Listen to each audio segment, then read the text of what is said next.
I found out my husband had canceled all my credit cards when I was standing in the pharmacy, holding a box of tampons, and my card got declined at the register. The cashier swiped it 3 times before looking at me with that mixture of pity and impatience that makes your skin burn with humiliation. I mumbled something about trying another card, but when that one came back declined too, I knew exactly what had happened. I left everything on the counter and walked out into the humid Florida afternoon, my hands shaking so badly I could barely grip my phone. The worst part was not the embarrassment, or even the anger. It was the sick realization that this was just the beginning of whatever twisted game Marcus had decided to play. When I got home to our house in Coral Springs, Marcus was sitting on the leather couch in the living room with his mother, Patricia, both of them drinking iced tea like they were celebrating something. The air conditioning was running full blast, making the room so cold I could see goosebumps on my arms, but neither of them seemed to notice. Marcus looked up at me with this smile that did not reach his eyes, the same smile he had been giving me for months now, ever since I told him I wanted to go back to school to finish my nursing degree.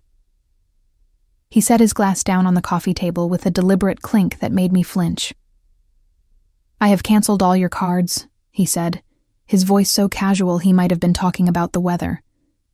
"You are so broke now you will have to ask me even for tampon money." He actually laughed when he said it, this low chuckle that made my stomach turn over.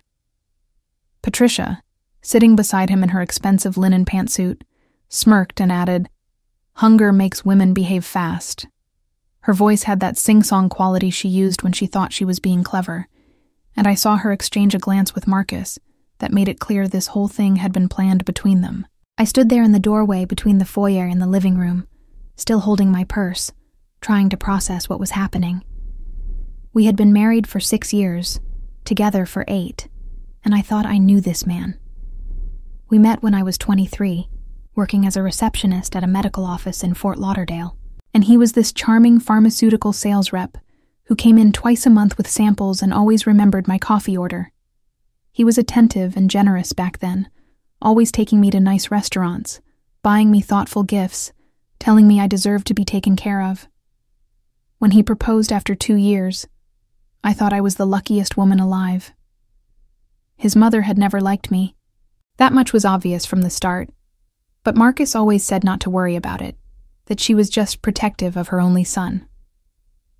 The first real crack in the facade came about a year into our marriage when I mentioned wanting to finish my degree. I had dropped out of nursing school when my dad got sick with cancer during my 2nd year, and I had always planned to go back eventually.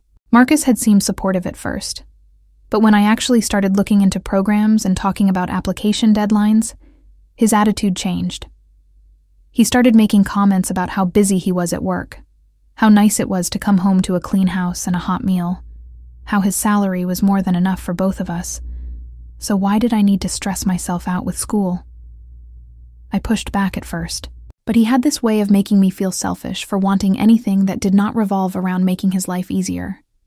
If you are enjoying this story, I would really appreciate it if you could hit that subscribe button.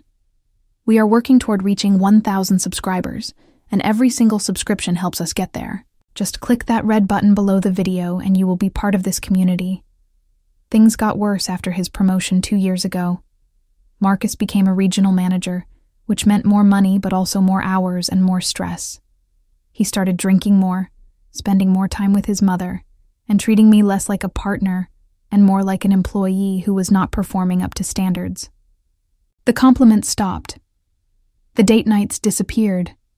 Instead, I got criticized for everything from how I folded his shirts to what I made for dinner. When I tried to talk to him about it, he would shut down or turn it around on me, saying I was too sensitive or that I did not appreciate everything he did for us. 6 months ago, I applied to the nursing program at Broward College without telling him.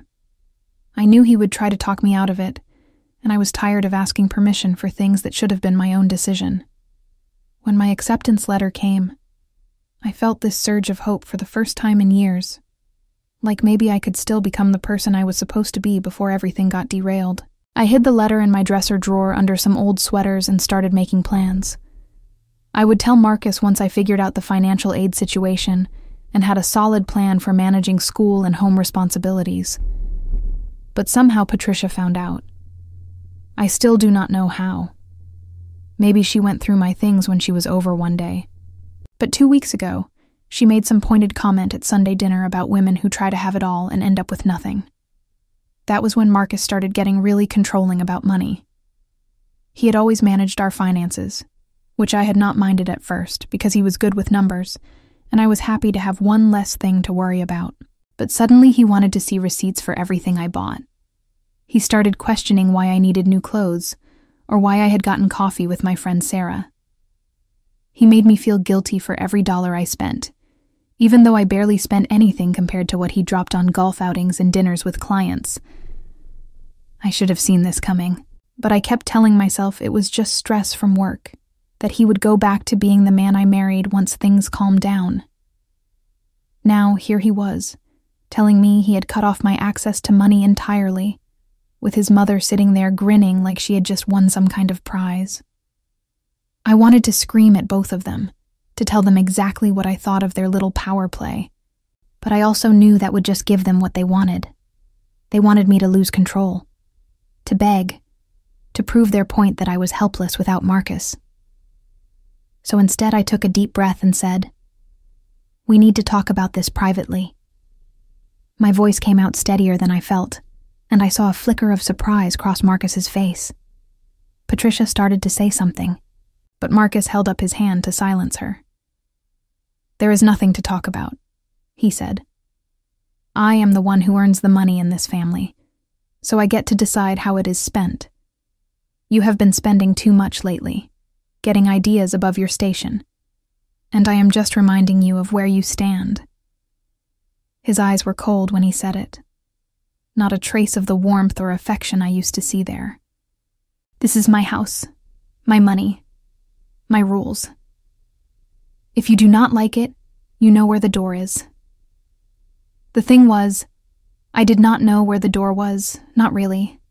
I had no money of my own, no job, no family in Florida except for Marcus and his mother. My dad had died 3 years ago, and my mom had moved back to North Carolina to be near my sister. I had friends, but no one I felt comfortable asking to take me in indefinitely. Plus, part of me still could not believe this was really happening.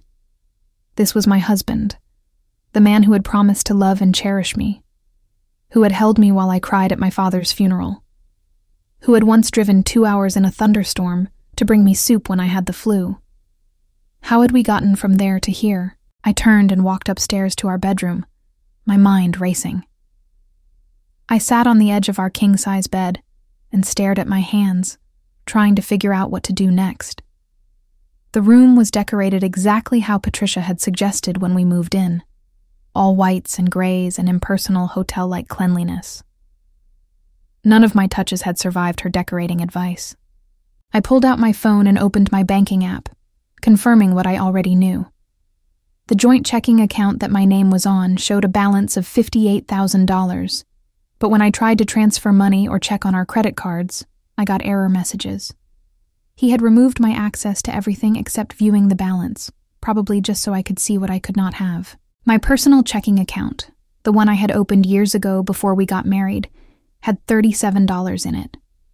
I had not deposited anything into it in years, because all my money went into the joint account. I had no credit cards in just my name. I literally had no way to access money except to ask Marcus, which was exactly what he wanted. The realization of how completely I had allowed myself to become financially dependent on him hit me like a physical blow. How had I been so stupid? My mom had always told me to keep my own account, to make sure I had my own money, but I had thought that was old-fashioned advice that did not apply to modern marriages built on trust and partnership. I was still sitting there, staring at my phone, when it rang. The number was local, but I did not recognize it. Normally, I would not have answered, but something made me pick up. A woman's voice said, "Hello? Is this Mrs. Emma Whitfield?" When I confirmed it was, she said, "This is Jennifer Alvarez from First National Bank. I am calling regarding the credit card account ending in 7421. I told her I was listening, my heart starting to pound. She continued, "We show that you are listed as an authorized user on this account, and we are calling to inform you that the primary account holder has requested to remove you from the account. However, because there are charges on the card that were made by you within the last billing cycle, we need to verify your contact information and discuss payment arrangements for those charges." I felt confused. I told her I did not understand, that my husband had told me he canceled all the cards. There was a pause, and then she said, "The account has not been canceled, ma'am. The primary holder has only requested to remove you as an authorized user. The account remains open and active, but there is an outstanding balance of $83,000, and a significant portion of those charges were made by an authorized user registered under the name Patricia Whitfield. Your husband listed both you and his mother as authorized users when he opened this account 4 years ago." My blood went cold. Patricia. Marcus had put his mother on our credit card and she had been charging things to it, and now he was trying to make it look like I was the one who had been overspending. I asked Jennifer to hold on for a moment. I went to my laptop and logged into my email, searching for any statements from First National Bank. I found them, dozens of them over the past 4 years, all marked as red, even though I had never opened them. Marcus must have been checking my email and marking them as red, so I would not notice them. I opened the most recent statement, and my hands started shaking. $83,000. Charges at Nordstrom, Neiman Marcus, luxury spa treatments, a trip to New York, hotel stays, restaurant bills that would feed a family for a month. I scrolled through the itemized list, and my confusion turned to rage when I realized that most of these charges were on days when I knew Patricia had been shopping or traveling, not me. There were charges from stores I had never been to, from cities I had never visited. The few charges that were actually mine, things like groceries and gas and basic household supplies, were a tiny fraction of the total. I got back on the phone with Jennifer and asked if she could tell me which specific charges were made by which authorized user. She said she could not provide that level of detail over the phone, but that I could come into the branch with identification, and they could go through the records with me.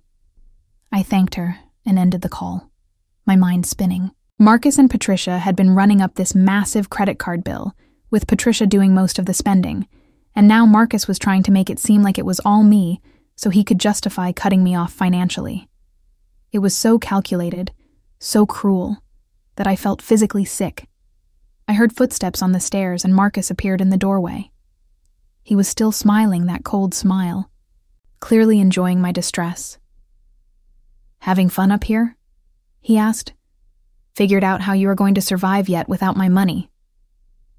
I stood up and faced him, and I could feel something shifting inside me. Some last thread of love or loyalty or fear finally snapping. "I know about the credit card," I said quietly. "I know about the $83,000, and I know most of it was your mother spending." His smile faltered for just a second before he recovered. "I do not know what you are talking about," he said, but his voice had lost some of its confidence. "That is your spending, Emma. You have been living beyond our means for years, buying whatever you wanted, and now it is time to face consequences." I shook my head. "The bank just called me, Marcus. They told me about Patricia being an authorized user. They told me about the charges in New York when I was right here in Florida. They told me everything. So you can drop the act." His face went red, and for a moment I thought he might actually hit me. Instead, he stepped closer, using his height to try to intimidate me. "You think you are so smart," he hissed. "You think you can prove anything. That card is in my name. The house is in my name. The cars are in my name. Everything you have is because I allowed you to have it. You are nothing without me, Emma. You have no education, no job, no prospects. You are a 31-year-old woman with nothing to show for your life except being my wife. Please consider subscribing if this story is resonating with you.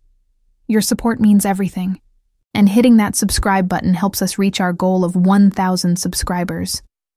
It only takes a second, and it really makes a difference. That was when I heard Patricia's voice from downstairs, shrill and angry. "Marcus, the bank is calling me now." "What is going on?" Marcus's expression changed from anger to something that looked almost like panic. He pushed past me and ran downstairs, and I followed him, my legs feeling weak, but my resolve getting stronger with every step. Patricia was standing in the living room holding her phone, her face pale. "They are saying something about fraud investigation," she was saying. "They are asking about charges I made on a card that was not supposed to be in my name. They are saying I might be liable." I watched from the stairs as Marcus tried to calm his mother down, and that was when I understood the whole picture. Marcus had put Patricia on the credit card, probably at her request, so she could maintain her lifestyle without spending her own money. They had planned to blame all the spending on me, and use it as justification to control me completely, maybe even as grounds for divorce where they could paint me as a reckless spender. But they had not counted on the bank having records of who made which purchases, or on someone at the bank actually calling to verify information before just removing me from the account. I pulled out my phone and took pictures of both of them standing there, looking guilty and panicked. Then I took screenshots of every email statement I could find, every text message where Marcus had been condescending about money, every receipt from the joint account. I downloaded our bank statements and credit card statements going back years. I worked methodically, documenting everything while they were distracted, and then I sent it all to my email and to cloud storage, making sure I would have access to it even if Marcus tried to lock me out of our devices. When I came back downstairs, Patricia was crying, actual tears running down her carefully made-up face. She looked at Marcus and said, "You told me this would not come back on me. You said it was all arranged, that Emma would take the fall." Marcus was pacing, running his hands through his hair, all his smooth confidence gone. "I need to think," he kept saying. "I need to think." I walked right past both of them to the kitchen and called my friend Sarah. When she answered, I said, "I need a place to stay for a few days, maybe longer. Can you help me?" Sarah, who had known me since high school and had moved to Florida around the same time I did not even hesitate. "Of course," she said. "Come right now. Bring whatever you need." I told her I would be there within an hour and ended the call. I went back upstairs and started packing. I took my clothes, my documents, my laptop, my phone charger, my photos of my dad, my jewelry that had belonged to my grandmother. I took my acceptance letter from Broward College and my old nursing textbooks that I had kept all these years. I packed everything that was truly mine into 3 suitcases and 2 boxes. Marcus came up while I was packing and tried to block the door. "Where do you think you are going?" he demanded. "You cannot just leave. We need to figure this out." I looked at him and felt nothing but disgust. "Figure what out, Marcus? How to frame me for credit card fraud? How to keep me trapped and dependent on you? How to make me so desperate I will give up on having any life of my own? I am done figuring things out with you. I am leaving, and I am going to figure out my own life for once." He grabbed my arm, and I jerked away. "Do not touch me," I said loudly. "If you try to stop me from leaving, I will call the police and tell them you are holding me here against my will." He let go but followed me down the stairs as I carried my suitcases to my car.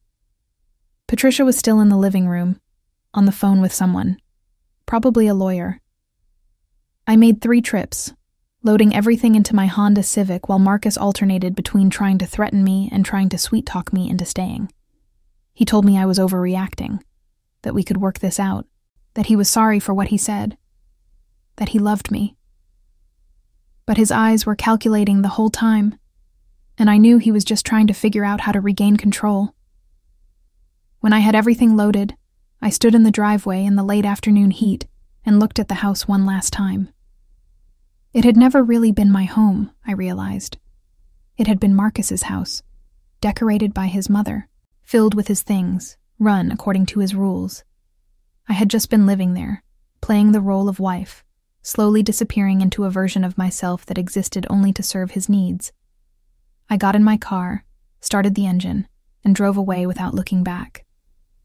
Sarah lived in an apartment complex in Plantation, about 20 minutes from Coral Springs. When I pulled into her parking lot, she was already outside waiting for me, and she helped me carry my things up to her second-floor apartment. She had cleared space in her spare room and had even made up the futon with fresh sheets. "I have been worried about you," she said once we got everything inside. "Every time we have talked lately, you have sounded so small, so unlike yourself. I am glad you got out."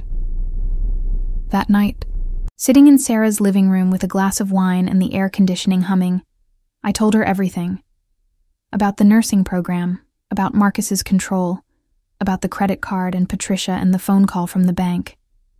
Sarah listened to all of it without interrupting, and when I finally stopped talking, she said, "You need a lawyer, like yesterday." I nodded, wiping tears from my face. "I know," I said, "but I do not have money for a lawyer." Sarah squeezed my hand. "We will figure it out," she said. "There are legal aid places, lawyers who do initial consultations for free. We will make some calls tomorrow." I barely slept that night, my mind running through everything that had happened, everything that could happen next. I kept expecting Marcus to show up pounding on Sarah's door, or to call and say something that would make me doubt myself. But my phone stayed quiet, except for a few texts from him that alternated between apologetic and accusatory. I did not respond to any of them. If you are finding value in this story and want to help this channel grow, please take a moment to subscribe. We are so close to hitting 1,000 subscribers, and your support by clicking that subscribe button would mean the world. The next morning, Sarah took the day off work, and we started making calls. The first 2 lawyers we reached said they could not help without a retainer I could not afford. The third one, a woman named Lisa Chen, who specialized in family law, agreed to meet with me that afternoon for a consultation. Her office was in a modest building in downtown Fort Lauderdale, and when we walked in, I immediately felt more at ease. Lisa was around 40, professional but warm, and she listened to my whole story while taking notes. When I finished, she sat back in her chair and said, "This is actually not as hopeless as you might think. First, the financial abuse and control you are describing is well-documented grounds for legal action. Second, if your husband and his mother really did run up $83,000 in credit card debt and tried to make it look like it was your spending, that is fraud. And you have documentation that you are not responsible for most of those charges. Third, Florida is an equitable distribution state, which means marital assets get divided fairly in a divorce, not necessarily equally, but you are entitled to a share of everything acquired during the marriage." She continued, "The fact that the house and cars are only in his name does not matter as much as you think. If they were purchased during the marriage with marital funds, they are marital property. You are also potentially entitled to spousal support while you get back on your feet, especially since he has been preventing you from working or getting an education. And here is the thing about the credit card debt. If you can prove you did not make those charges and did not benefit from them, you can argue that should be his separate debt, not marital debt." I felt hope stirring for the first time in months. "But I still do not have money for a lawyer," I said. Lisa smiled. "I take some cases pro bono when I think they are important, and I think your case qualifies. Also, one of the first things we are going to do is file a motion for temporary support so you have money to live on while the divorce is pending. We are going to make him pay your legal fees too. Judges do not look kindly on one spouse cutting off the other spouse financially as a control tactic." We spent the next 2 hours going through everything I had documented. Lisa was impressed that I had thought to take screenshots and save all the records before I left. "That was smart," she said. "A lot of people in your situation panic and just run, and then they have no proof of what they are claiming. You have built a solid foundation for your case." We set up a plan. Lisa would file for divorce on my behalf, along with motions for temporary spousal support, exclusive use of the marital home once things progressed, and a forensic accounting of all marital finances. She also said she would report the credit card situation to the fraud department at the bank and potentially to law enforcement if it warranted criminal investigation. Over the next few weeks, I started rebuilding my life piece by piece. Lisa filed all the papers, and Marcus was served with divorce papers at his work, which apparently embarrassed him in front of his colleagues. He started calling and texting constantly, sometimes angry and threatening, sometimes begging me to reconsider. Lisa told me to document everything but not to engage. She filed for a restraining order when his messages started to feel threatening, and the judge granted a temporary order that required Marcus to stay away from me and to stop contacting me except through lawyers. The temporary support hearing was a turning point. Marcus showed up with an expensive lawyer, probably paid for by Patricia, and tried to argue that I had abandoned the marriage and did not deserve support. But Lisa presented all my documentation, showed the pattern of financial abuse and control, presented the credit card statements with Patricia's charges highlighted, and called me to testify about what had happened. I was terrified to sit on that stand and tell my story in front of Marcus, but once I started talking, it got easier.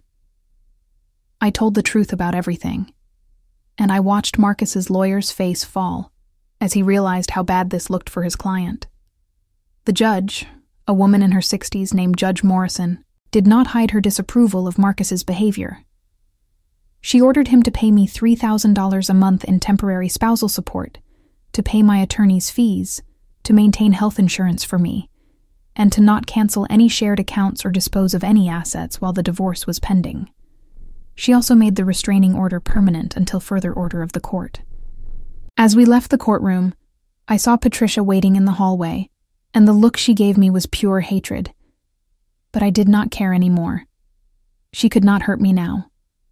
With the support payments starting, I was able to rent a small studio apartment in Fort Lauderdale. Nothing fancy, but it was mine. Sarah helped me move in, and we spent a weekend painting the walls a soft blue color that I loved, and that Patricia would have hated.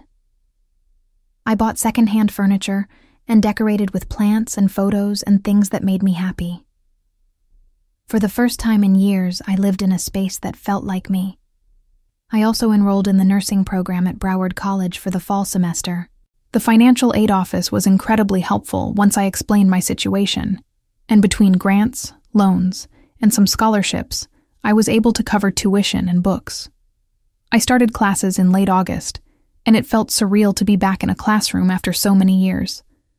But it also felt right, like I was finally getting back to the path I was supposed to be on all along. The divorce proceedings moved slowly, as they always do.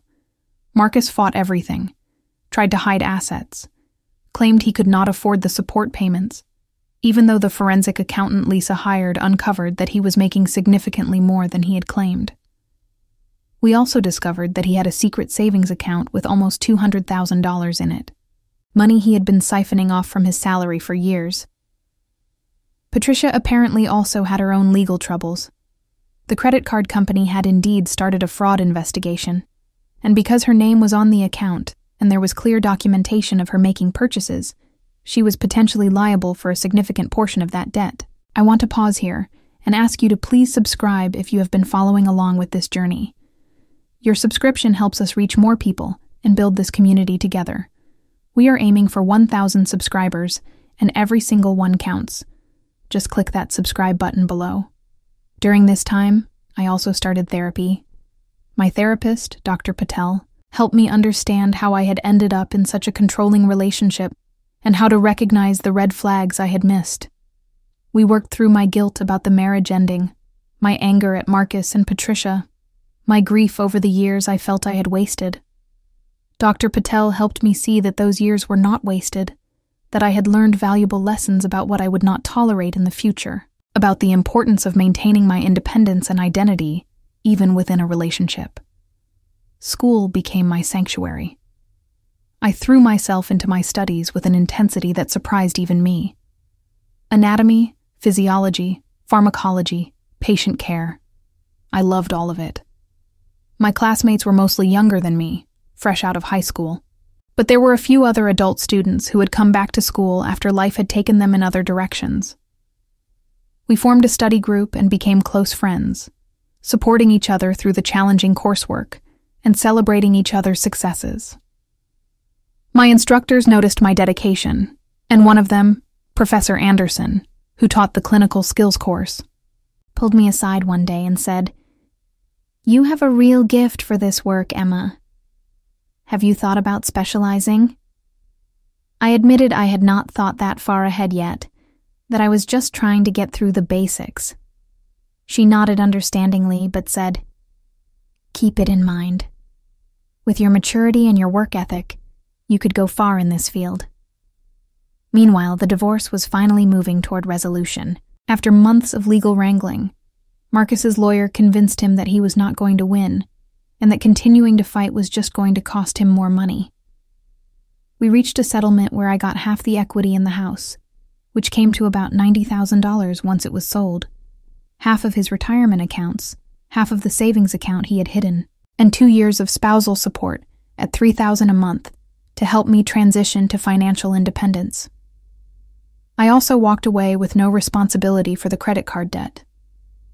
The judge ruled that since I could prove I had not made or benefited from the majority of the charges, and since Patricia had been an authorized user engaging in what appeared to be fraudulent spending, that debt was Marcus's responsibility to deal with. The house sold quickly in Florida's hot real estate market, and when the check from my share of the proceeds arrived, I sat in my little studio apartment and cried. Not sad tears, but tears of relief and possibility. This money meant security. It meant I could finish school without worrying constantly about money. It meant I could buy a reliable car when my old Honda finally gave out. It meant freedom. I paid off my student loans from my 2 years of nursing school before I had dropped out. I put $50,000 in a high-yield savings account as an emergency fund. I used some to buy a dependable used car, a Toyota Camry with low miles, and I gave myself permission to spend a little on things that made me happy, like new scrubs for my clinical rotations, art for my apartment walls, and a weekend trip to North Carolina to visit my mom and sister, who I had not seen in over a year. My mom cried when she saw me, and not just because it had been so long. "You look like yourself again," she said, holding my face in her hands. "For the past few years, every time I saw you, it was like you were fading away. But now you are back." My sister, Jennifer, who had never liked Marcus and had warned me not to marry him, was kinder than she had any right to be. She just hugged me and said, "I am proud of you for getting out. That takes real courage." Back in Florida, I completed my first year of nursing school with a 4.0 grade average. I made the dean's list both semesters, and I finally felt like I was building a life that was truly mine. I dated a little, nothing serious, just coffee or dinner with men I met through friends or school.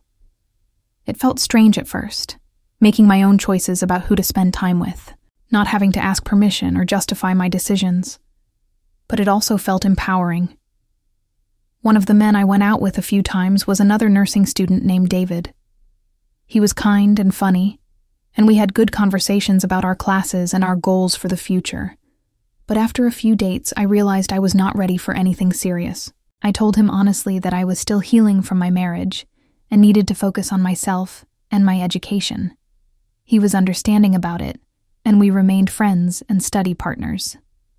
Professor Anderson kept her promise to mentor me, and she connected me with an opportunity to do a summer internship at a hospital in Miami, specializing in cardiac care. The internship was competitive, but Professor Anderson wrote me a strong recommendation letter, and I impressed the interview panel with my knowledge and enthusiasm. When I got the acceptance email, I screamed so loud that my neighbor knocked on the wall, and I had to apologize and explain that it was good news, not an emergency. The internship was intense but incredible. I worked alongside experienced nurses and doctors, learning to monitor cardiac patients, assist with procedures, provide education to patients and families about heart health and recovery. One of the nurses I worked with, a woman named Carmen who had been in cardiac nursing for 20 years, took me under her wing. She taught me not just the technical skills but the art of nursing, how to truly see your patients as whole people, how to balance efficiency with compassion, how to advocate for your patients when the system tried to make them just another number. Carmen also shared her own story with me, She had been in an abusive marriage early in her career and had almost given up on nursing school because her ex-husband had sabotaged her efforts at every turn. But she had gotten out, finished her degree, and built an incredible career. "Your story is not that unusual, unfortunately," she told me one day during a lunch break. "A lot of women in healthcare have similar experiences. The important thing is that you did not let him destroy your dreams. You are going to be an amazing nurse, Emma. You know, your support would mean so much right now. If you could click that subscribe button, you would be helping us reach our goal of 1,000 subscribers.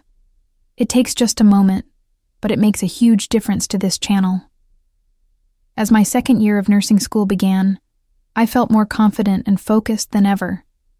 The divorce was finalized, the financial settlement was complete, and I had legal closure on that chapter of my life. I heard through mutual acquaintances that Marcus had been forced to sell some assets to pay off the credit card debt, and that his relationship with Patricia had become strained. Apparently, she had expected him to bail her out financially, and when he could not or would not, she blamed him for getting her into legal trouble. I felt a small, petty satisfaction at that, but mostly I just felt grateful that they were no longer my problem. I focused on my classes: advanced medical surgical nursing, pediatric nursing, obstetric nursing, psychiatric nursing. Each rotation opened my eyes to different aspects of healthcare and helped me understand what kind of nurse I wanted to be. I discovered I had a particular passion for working with women's health, especially helping women who were in vulnerable situations, whether due to medical complications, domestic violence, or mental health challenges. I understood their fear and their need for an advocate because I had been there myself. During my obstetric nursing rotation, I cared for a young woman named Jessica, who came into the hospital in preterm labor at 32 weeks. She was terrified and alone, and she eventually confided in me that her boyfriend had been abusive and she had finally left him, but she had nowhere to go and no support system. I stayed with her during her labor, held her hand through her fear, and after her baby was safely delivered and in the NICU, I helped connect her with social services, a domestic violence advocate, and a shelter that specialized in helping mothers with newborns. A few weeks later, Jessica sent me a card at the hospital. In it, she wrote, "You saved my life, not just my baby's life. You saw me as a person who deserved help, not just a problem to solve. You gave me hope that I could build a good life for my daughter. I am in a safe place now, getting counseling and making plans. Thank you for being more than just a nurse. You were an angel when I needed one most." I cried when I read it, and I kept that card. It reminded me why I had fought so hard to get to this point, why all the pain and struggle had been worth it. As graduation approached, I applied for positions at several hospitals in the area. I had multiple interviews and received 3 job offers. I ultimately accepted a position at the same Miami hospital where I had done my internship, in their cardiac step-down unit. The salary was good, the benefits were excellent, and I would be working with Carmen and several other nurses I had connected with during my internship. My graduation from nursing school was one of the proudest moments of my life. My mom and sister flew down for the ceremony, and Sarah was there, and Professor Anderson came, even though she was not required to attend. When they called my name and I walked across that stage to receive my diploma, I felt like I was finally, truly free. Not just from Marcus and the marriage that had almost destroyed me, but from all the doubt and fear that had held me back for so many years. At the celebration dinner afterward, my mom raised her glass and said, "To Emma, who showed us all what real strength looks like. You fell down, but you got back up. You lost your way, but you found it again. You were told you were nothing, but you proved you were everything you needed to be. I am so proud to be your mother." Everyone clinked glasses and I tried not to cry, but I failed miserably. These were happy tears, though. Tears of gratitude and accomplishment and hope. I took my nursing boards a month after graduation and passed on the first attempt. When I got my license in the mail with my name followed by RN, registered nurse, I hung it on the wall of my apartment in a frame. Every time I looked at it, I was reminded of how far I had come and what I had overcome to get there. My first year as a working nurse was challenging in ways I had not fully anticipated. The 12-hour shifts were exhausting. The emotional toll of caring for critically ill patients was heavy, and the learning curve was steep even with all my education and training. But I loved it. I loved the problem-solving aspect of nursing, figuring out what a patient needed before they even asked. I loved the relationships I built with patients and families. I loved being part of a team of healthcare professionals working toward a common goal, and I loved the financial independence that came with earning my own paycheck. With my nursing salary, I was able to move into a nicer one-bedroom apartment in a safe neighborhood. I bought real furniture instead of secondhand pieces. I started saving for retirement. I paid off my student loans early. Every financial decision I made was mine alone, and that autonomy felt precious in a way it never had before Marcus tried to take it away from me. I also started volunteering on my days off at a women's shelter, providing basic health screenings and education to women and children fleeing abusive situations. It was my way of giving back, of helping other women who were where I had been. I saw myself in so many of their stories: the gradual erosion of self-worth, the financial control, the isolation from friends and family, the fear of leaving even when staying was destroying them. I tried to be for them what Carmen had been for me, someone who believed in their strength and their future, even when they could not see it themselves. One evening at the shelter, I was checking the blood pressure of a woman named Marie, who had arrived a few days earlier with her 2 young children. She was quiet and seemed deeply depressed, barely making eye contact. As I worked, I gently asked her about her health history, her medications, whether she was having any pain or other symptoms. Gradually, she started to open up. She told me about her husband, who had controlled every aspect of her life for 8 years, who had told her she was worthless and stupid, and lucky he even put up with her. She told me she had finally left after he threatened her children, but she felt paralyzed about what to do next. She had no job, no money, no education past high school. I finished taking her vital signs, and then I sat down beside her and told her my story.